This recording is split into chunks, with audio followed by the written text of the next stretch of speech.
Mahis TV, media dakwah dan pendidikan Ma'had Imam Asy-Syafi'i Nrekang.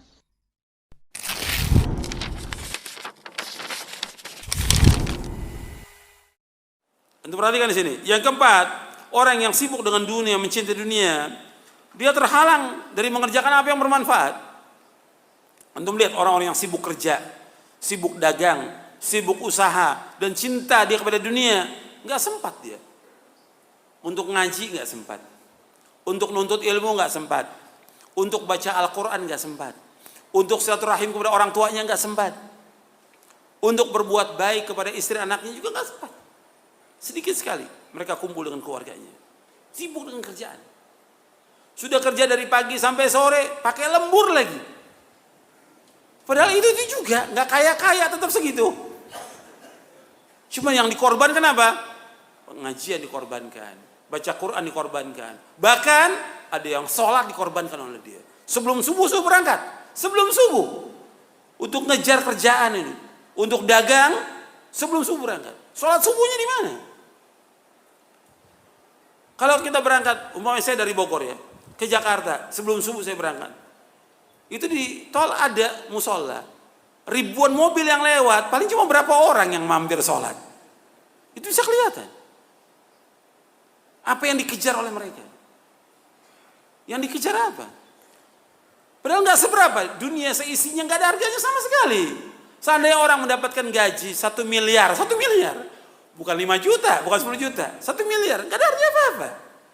1 miliar, gak ada artinya apa-apa.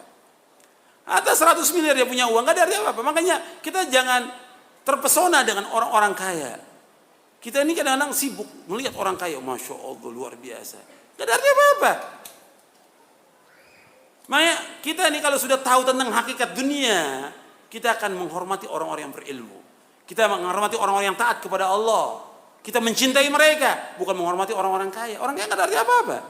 Yang dilihat oleh Allah yang mulia itu bukan kekayaannya. Apa kata Allah? Inna akramakum indallahi atqakum. Sesungguhnya yang mulia di sisi Allah yang mana? Yang takwa apa yang banyak harta? Yang takwa. Bukan yang banyak harta, bukan yang punya kedudukan jabatan. Kedudukan jabatan sebentar. Ya. Dia dikerumuni orang banyak di saat punya jabatannya, di saat dia punya harta. Kalau hartanya sudah nggak ada, jabatan nggak ada, apa orang mau dekat lagi sama dia? Nggak akan ada orang mau dekat. Tapi orang yang berilmu, meskipun dia miskin, tetap datangi oleh orang. Dan orang akan bertanya pada dia. Makanya pernah ada di zaman dahulu, ada seorang ibu punya anak, cacat anaknya ini. Selalu dijadikan bahan gurauan, dicela. Kemudian kata ibunya, wahai anakku, kamu belajar. Belajar ilmu syar'i. Belajar kamu. Belajar. Allah akan muliakan kamu. Karena dia ingat kepada ayat Al-Quran si ibu ini. Yarfa'illahu alladhina amanu minkum walladhina utul ilma darajat. Belajar. Anak ini terus belajar. Sampai dia berilmu. Nggak dicela lagi oleh orang. Nggak dihinakan lagi. Semua orang datang. Hatta orang-orang kaya datang pada dia untuk belajar. Ya, makanya ilmu tetap. Hormati orang yang berilmu. Hormati. Karena Allah yang memerintahkan demikian dan juga Rasul memerintahkan demikian. Sallallahu alaihi wasallam. Gak ada suruh menghormati orang kaya, gak ada. Kalau menghormati orang yang lebih tua ada dalam hadis Nabi yang sahih. Tapi orang kaya gak ada. Tapi kalau kita lihat, ya orang hormatnya luar biasa. Sama ustadznya salam gak salam dia. La salam wala kalam. Sama orang kaya ketemu, masya Allah dipegang tangannya. Gimana Pak kabarnya? Baik. Apalagi kalau lihat mobil depan itu mobilnya bagus, masya Allah. Dikerubutin sama panitia.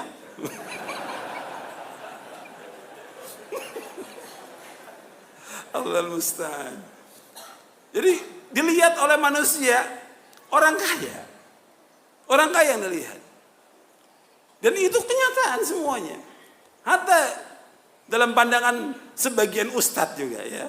Yang dilihat orang kaya. Dalam Islam bukan orang kaya, orang yang bertakwa kepada Allah. Enggak ada nilainya orang kaya itu.